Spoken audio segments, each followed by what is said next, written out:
1 Peter chapter 2.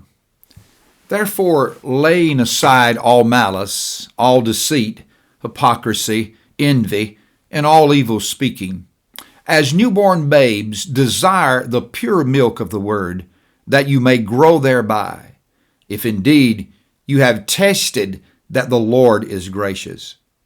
Coming to him as to a living stone, rejected indeed by men, but chosen by God and precious, you also, as living stones, are being built up a spiritual house, a holy priesthood, to offer up spiritual sacrifices acceptable to God through Jesus Christ.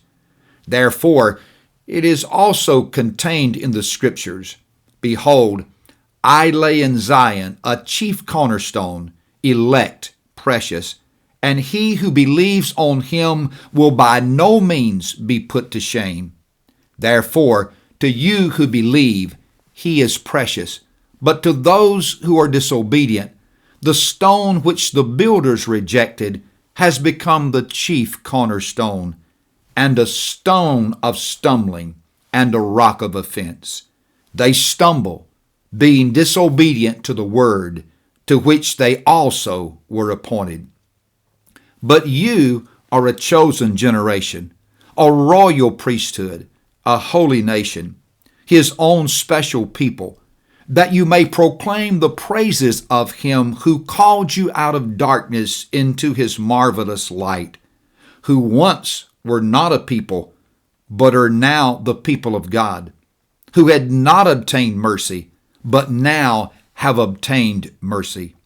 Beloved, I beg you, as sojourners and pilgrims, abstain from fleshly lusts which war against the soul, having your conduct honorable among the Gentiles, that when they speak against you as evildoers, they may, by your good works which they observe, glorify God in the day of visitation.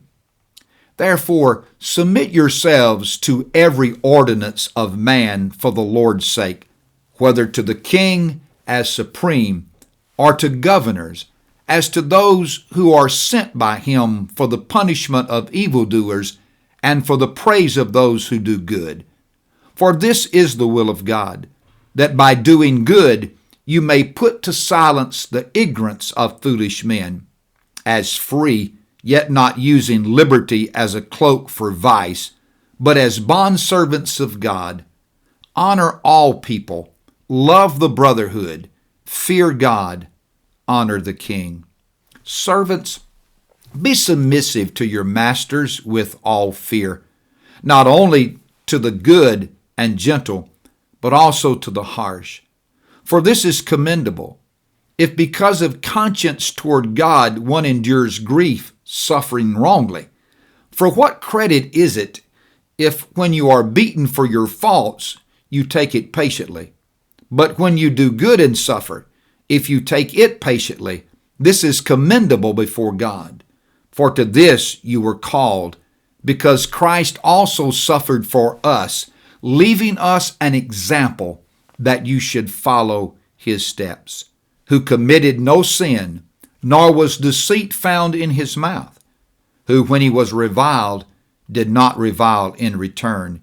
When he suffered, he did not threaten, but committed himself to him who judges righteously, who himself bore our sins in his own body on the tree, that we, having died to sins, might live for righteousness, by whose stripes you were healed.